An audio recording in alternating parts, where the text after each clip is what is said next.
Okay, Ryan. So when was the moment you realized you wanted to do whatever you're doing right now? I actually don't even know what exactly you do, but when wa- when was that day or moment, if there was one, where you were like, you know what, this Um, sounds like a good path for me?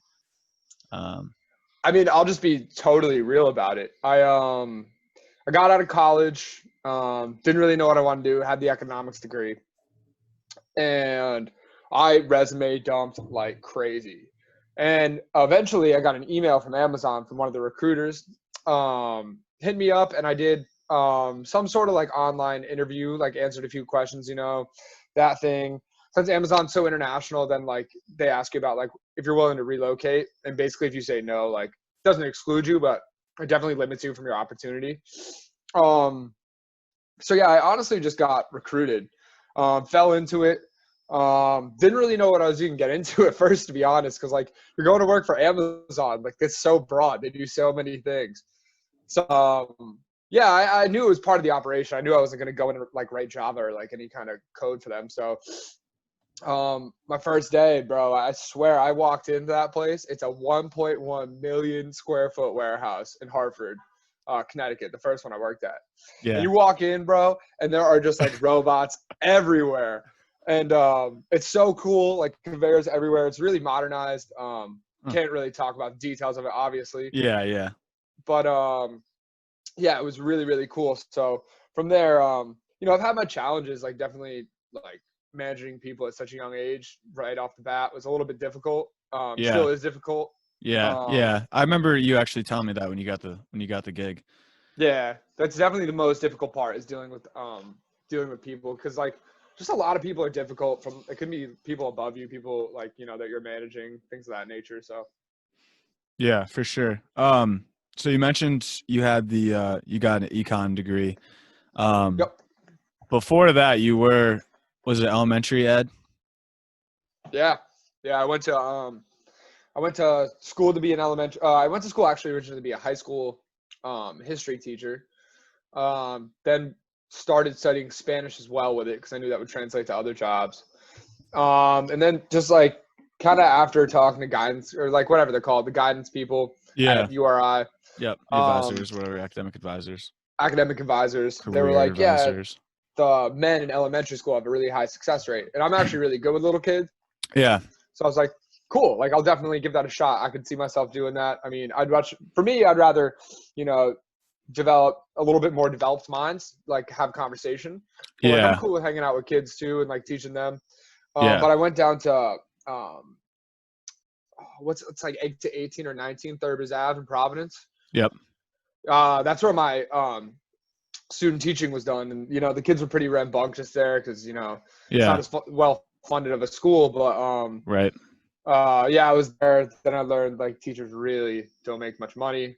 Yeah. And like I personally, maybe if I got a master's or something, I might go back and teach in like a higher education Yeah. setting. But I'm not teaching for 45 grand or 40 grand or whatever. Like my whole life, Yeah. that would bug Yeah. me. Yeah. Yeah. It's a pretty big sacrifice, and yeah, I totally understand. So then you switched up to econ. What year was that? Junior year?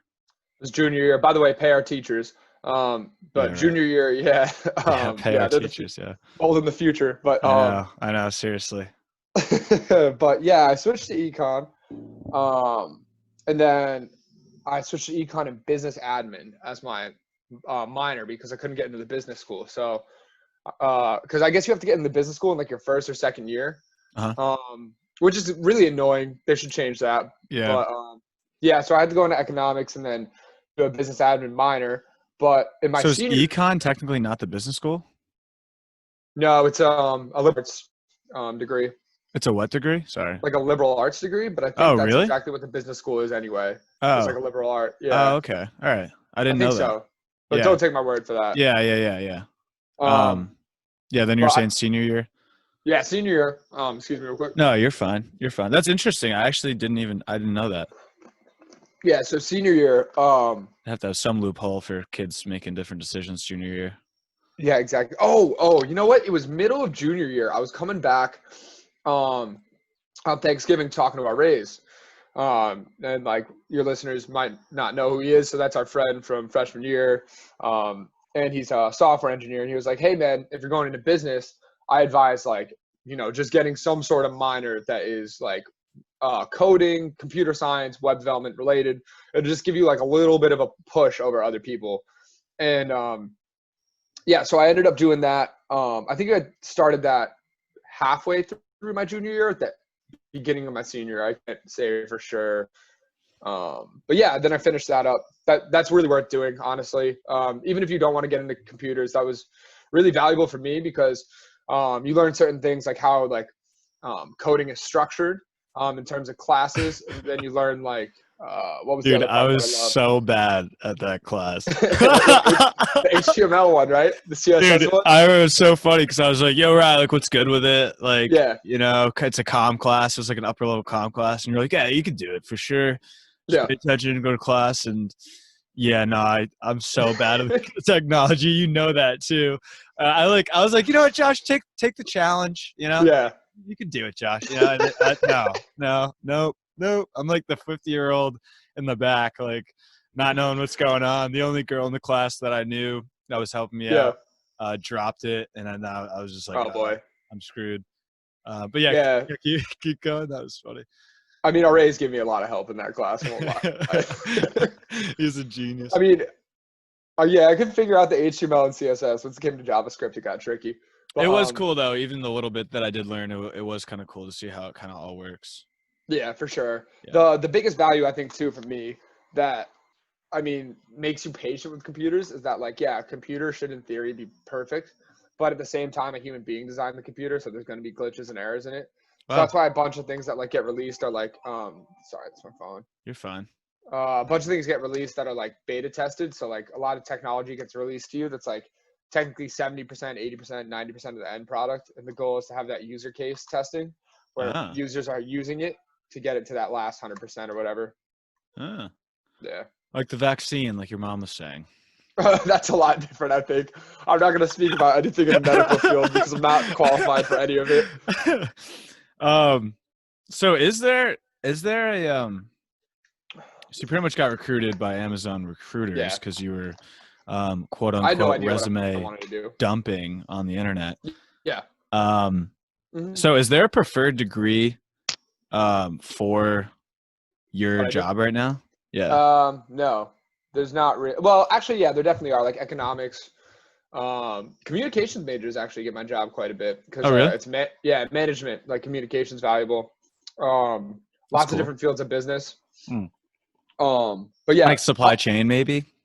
Or no? supply chain. Well, the ideal one, supply chain management. Yeah. Okay. All right. Anything in that business field, though. I know marketing majors, comm majors that are in it. Lots of economics Cool. majors are in it. Cool. Let's preface with the fact that I'm a manager at Amazon at the warehouses, right? So I used to work at a fulfillment center, which is a big warehouse where we process all the orders at Amazon. And now I work as like a last mile guy. So like I manage the last mile. So that means drivers that deliver the packages to your homes in like vans and commercial vehicles. That's what I manage at this point. Oh, that's Yeah. cool. So did you choose to, because you're in Boston now, did you choose to move there or? Oh, Yep. that's awesome. That's Yep. great. It was all Okay. choice. All right. So the preferred degree would be supply. Well, the ideal degree Supply would be chain. supply chain. Yeah. Yep. Um, For sure. what was the econ degree kind of like? Like, was a lot of tests? Was a lot of papers? Was a lot of group projects? I'm gonna be honest about the econ degree at URI. Like, I wish that it was a lot of conversation. It was tests, it was conversations, papers, mostly. But I thought the most value in all of it was the conversations. And unfortunately, because Yeah, of I agree with that. unfortunately because of the nature of how a lot of people are actually in that field at URI, where I wanted to get into business school, didn't know it until a year or two in. So now I'm an economics major. A lot of people weren't as passionate as I am about conversation. Like I love debating. I love, we broke down things like the capitalist theory, which people really need to study because people don't understand it. Capitalism wasn't supposed to be the, final state of an economy, but we're not going to get into that. But yeah, like things of that nature, like are so fascinating to learn. The Keynesian method of development, method of investment, like all that. We would debate it, and I wish other people were as engaged as I was, because I felt like me, maybe like another two students in this like 20-person class, and the professor were like really steering the conversation. Whereas Yeah. like if that was a 20-person, 15-person talk, like there would have been so much that came out of it for other people, because like I got a Yeah. lot out of it, but I wish other people were involved and brought new viewpoints to the matter. Yeah, that's actually what I loved most about grad school. A lot of our classes were like discussion based like that. So Yeah, like a lot of reading, a lot of writing, a lot of, extra other forms of learning, videos, whatever it is. And then coming to class and having a real good discussion on it. And yeah, it was cooler because like bachelor's, obviously it's undergrad. Some people are still kind of immature. Some people are kind of like speaking with emotion. And right. I felt like it was more of like a mature setting. So you could kind of have like those better discussions, like you're saying. And, Yeah, but I agree with you 120%. And I did love going to classes like that just yeah, it's because, so fun. yeah. And once you're like open to being like, I could be wrong. What I'm saying could be wrong. It's just like, it opens it up, especially when the opposing side is also respective and they're not like trying Yeah, to make you seem like an idiot or something. So yeah, I totally agree with that. And I do remember when you were doing that, how interested you were about all this stuff. You were always it's trying to explain fascinating. it to me. Yeah. Um, Fascinating. yeah. So that's great. So, all right, cool. Um, how would you prep for like a new class or a new semester? Would you go get notebooks? Was everything kind of on your laptop? Are you Um, talking about like how I would like prepare for a college semester, like yeah, myself, or? yeah. Okay. So the one thing I learned like right away was don't buy books until you use them in the class, because like they're gonna Yeah. throw so many books at you that you don't need to buy. Like they, oh crap, I think it was like the Little Seagull Handbook. I mean, You're this is a so minor one. right. I forgot all about that. Don't buy the books until No, they dude, assign something. Yeah. Can you there's no believe that they point. used to do that? You put And like then so much money on books. huge thing too, actually, and I'm not trying to push the Amazon stuff just because I work there, but the Amazon Kindle Reader app that you can download on your computer, you can usually buy books for much cheaper on that. Wow. So if you Amazon download that Kindle app, you Reader. rent it. Yeah, you'll rent a book for like $15 on that thing when it would be like $50 to have the physical one. Then it Yeah. saves you having to send it back. So, And the Amazon Kindle's like $50 too. It's not expensive. well, I have the Microsoft Surface. Oh, So, okay. like, for what you would do in, like what I would do if I were in college now, Yeah. I wasn't taking like heavy coding courses, I would just take this to class because this is perfect. It's half laptop, and they're making them better and better as they go. So And what is it called? if The you're not into heavy Microsoft. coding courses, and you don't need something with a bunch of processing speed, also don't buy like Mac or like an expensive laptop if you don't need it. Yeah. Or if you can't really afford it, whatever. It's not a Yeah, necessity. What is it that you have? The Microsoft Surface. Surface, and you can Yeah. download Kindle books on there and You stuff can like do it on that. a laptop too. So that's what I Yeah. would do first and foremost. I mean, I was on a budget in college, so Yeah, I know. Yeah, I I had know. to do I that. don't even know how we got through that. The Good thing we second didn't year, have credit cards. oh my We would God, have been dude. racking it up for I'm sure. so happy I didn't have a credit I card know. I'm then. glad I was just broke and living off of Cumberland Farms pizza. Yeah, I just had no pride, and I would just beg my parents if I needed to. Yeah. Whoever, the guy on the side of the street, my parents, whatever. um, Whoever can give me a buck, right? I like to a huge thing about college is understand like the structure of how this class is going to go. So like, yeah, I get it. It's syllabus week. You can chill out. I mean, granted, I'm sure most of the people that listen to this are like you or I are in the Rhode Island area. So like, it's September, man. You want to go by the beaches? I feel you. But like, if you Right. just listen to what he's saying for an hour, it can save you so much of a headache. So much of Yeah. a headache. So really So pay attention during syllabus week. yeah, I mean, just get when he's explaining the structure of the class, when he gives you that Or she. or yeah, sorry, It's okay. he or she, they, cool with all of it.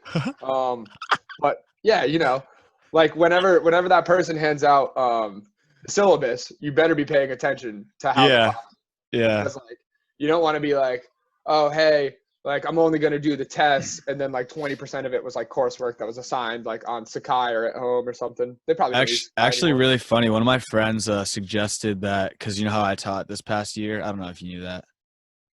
Yeah, student you're talking about?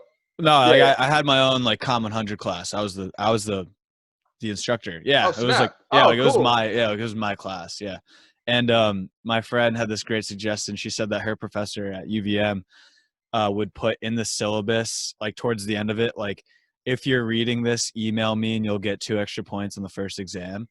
So I wrote that, and 3 people emailed me first semester, and 2 people emailed me second semester. Wow, that's awesome. So so then this would happen when students would sound surprised and be like, listen, I know 3 of you read it, and I'm not going to tell you how, but I know. It was That's a super good one. funny. Yeah, That's I a good know. one. It was great. All right, cool. So shifting gears to the actual job, Yeah. could you take me through a day in the life of Ryan Leaf Erickson? Everything from when you wake up to your commute to maybe what do you do for lunch break or whatever, and anything like that. Do you want the one I'm doing now? Because I've worked several different shifts and times. Okay. Yeah. Um, so I'll just give you like the 3 major breakdowns of it. So when I first started working at Amazon, this was July 2019 or no, 2018. Man, time flies. 2018.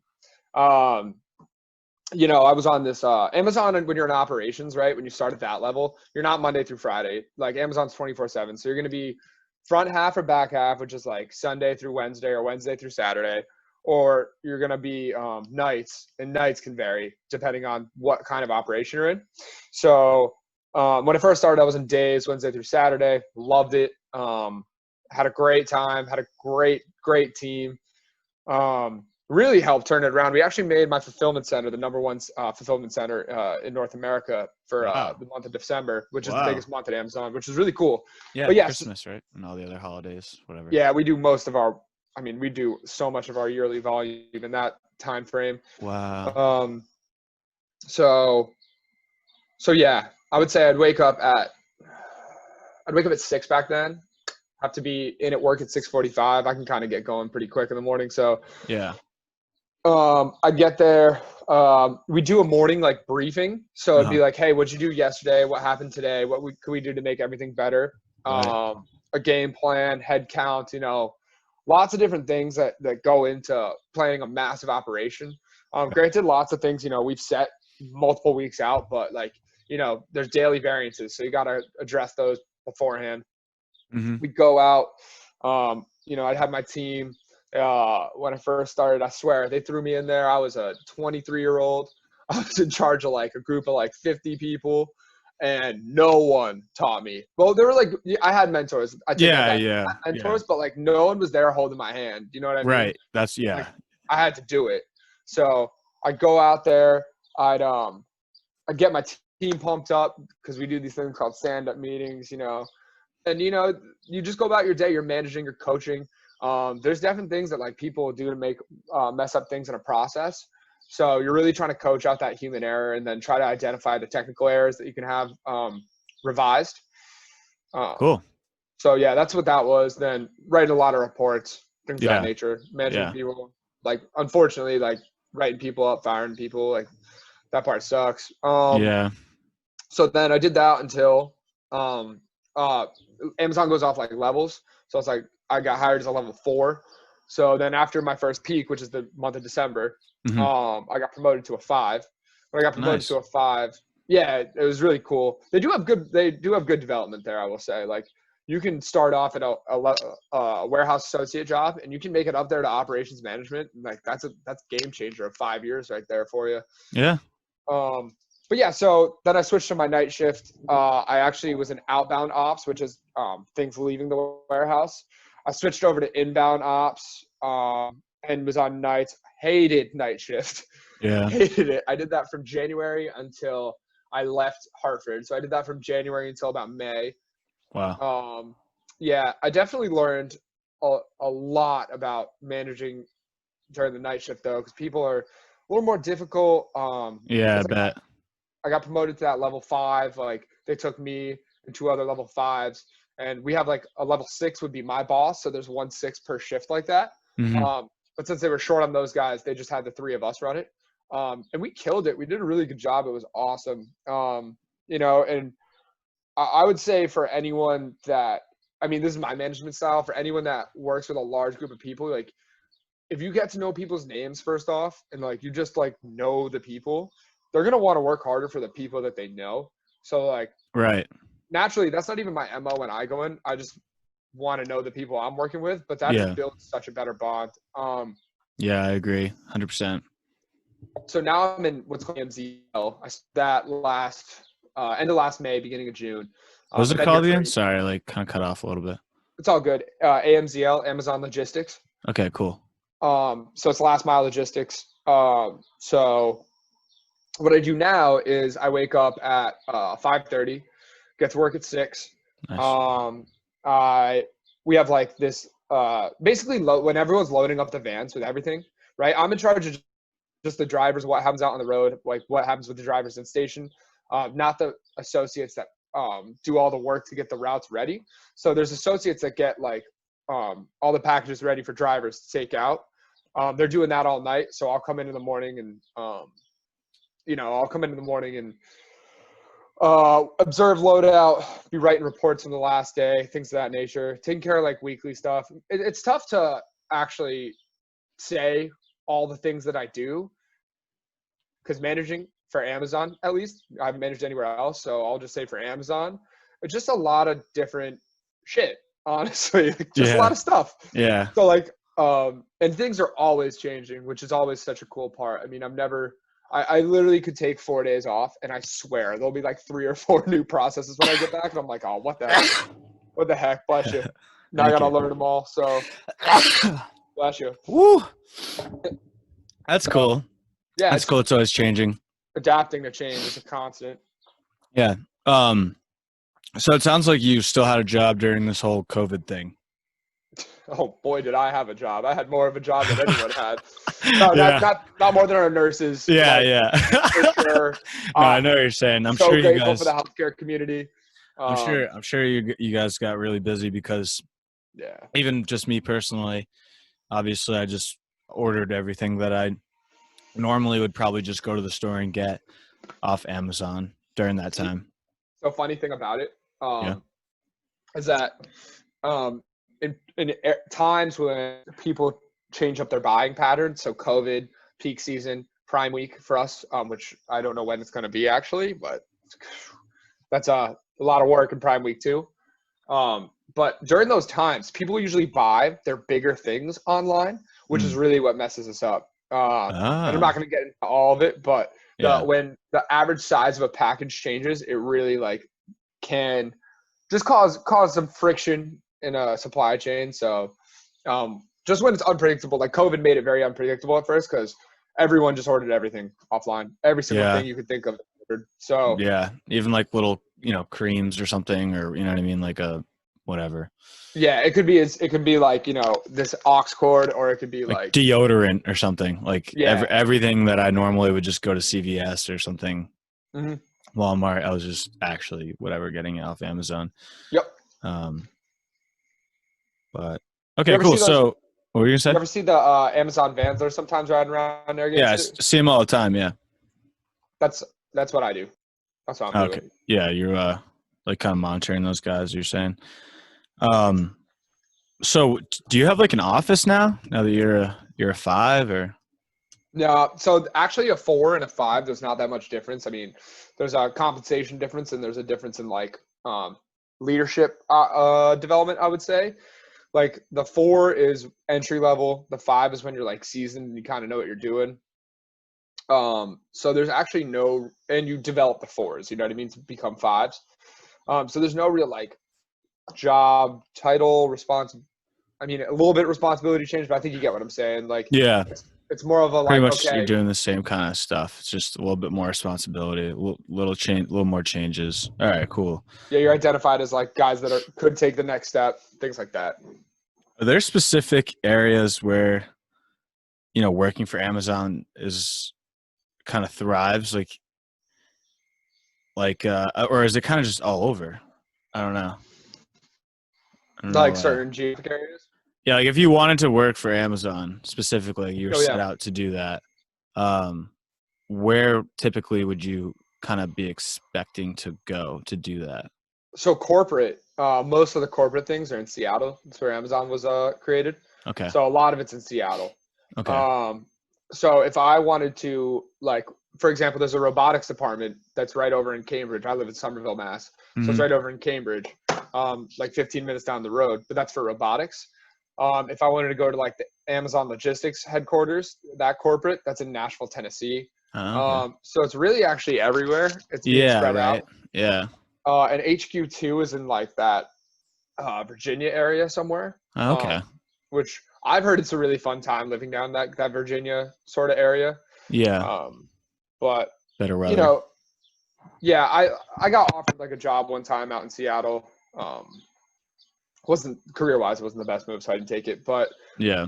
um, yeah, I would if we're really gonna say one spot, Seattle, but New Yeah. York City, Boston, like there's offices in every city for Yeah. different things. Yeah. That's cool. That's really cool.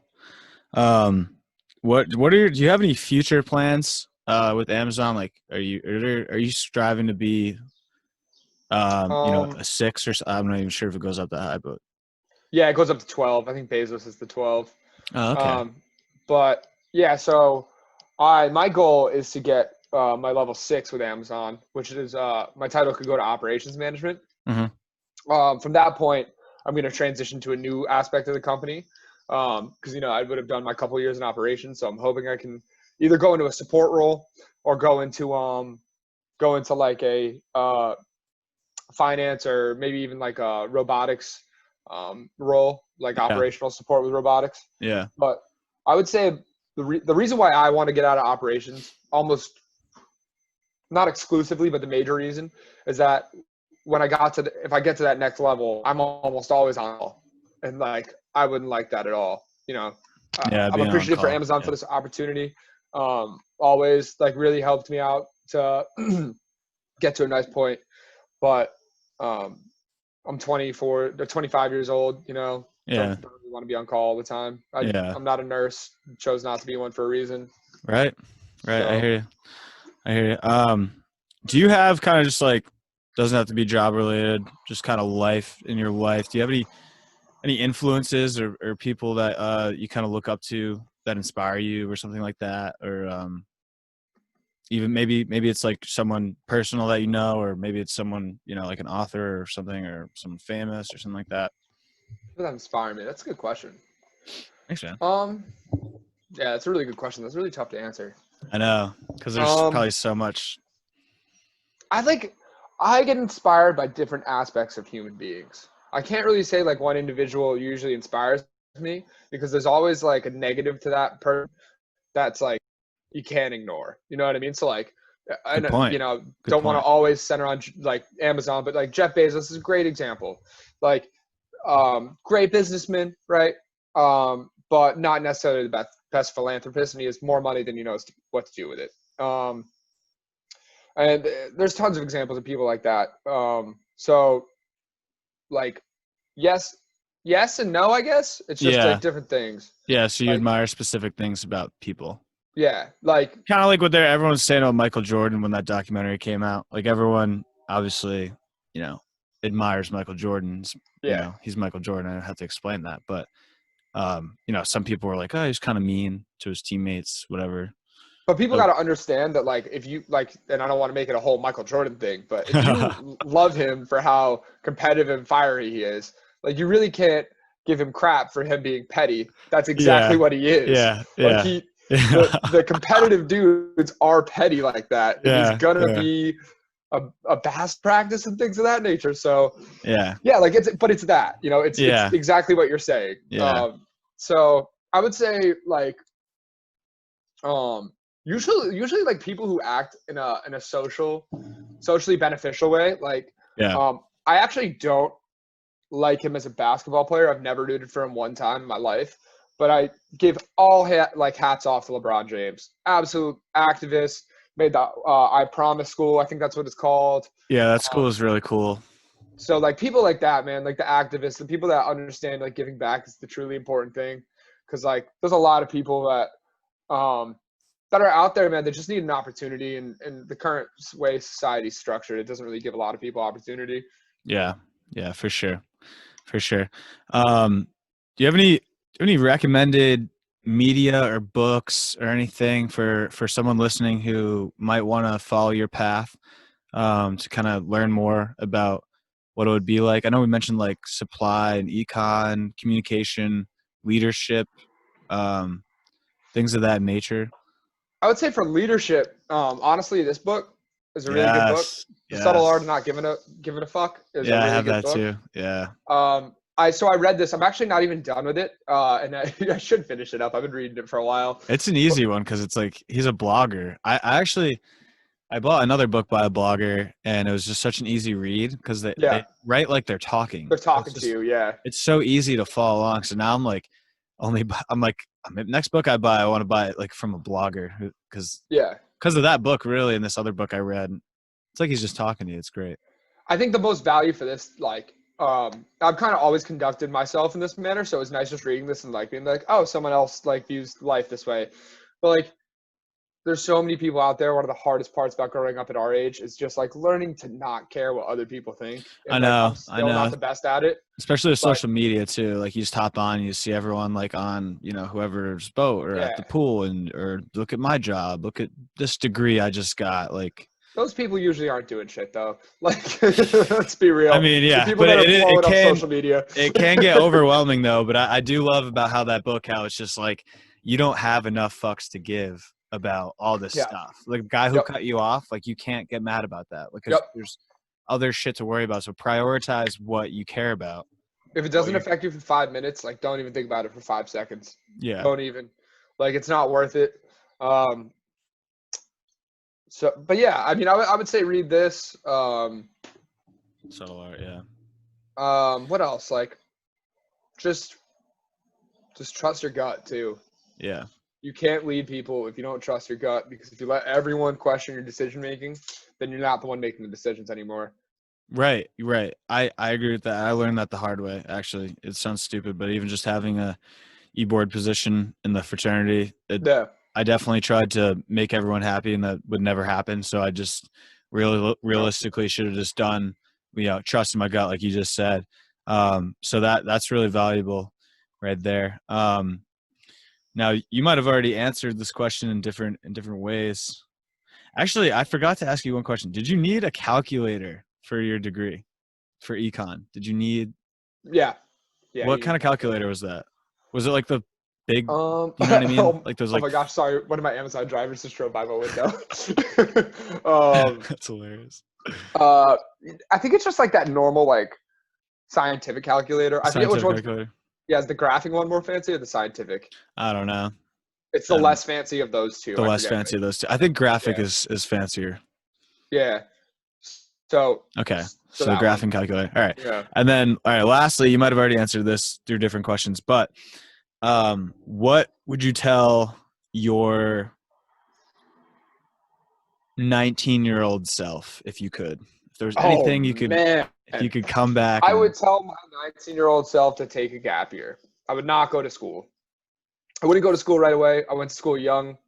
you Maybe were not really young. young. I was 18, like fresh out of high school. Had no clue. Like I wanted to be a teacher, but that didn't pan out. So I didn't really know what I Well, wanted you're to also do. making the decision when you're 18. Yeah, Like like I didn't know to travel. Like I didn't even travel like to a cool place outside of the country until I was like 21. I went to yeah, London with my mom, and then I that's went to cool. London. And I'm like, holy crap! Like I should have So been doing cool. this for a year or two before I went to school, and like could have figured out what I actually like to I do or something. know. Because if you save up, like you're saying, that gap year. I mean, if you're able to live at home for free Yeah, and you worked a job, pretty mediocre job, maybe you're serving or bartending somewhere, and you saved up like 10 to 15 grand, you could really travel. Like my buddy, he did that. He yeah, didn't go to college, but he was a funeral director, and he makes an okay living, whatever. And he asked to go on he was like, I want to travel the world, like we're talking about. yeah. And he backpacked all of Southeast Asia for not that much money. And Yeah. it definitely, Hostels, right?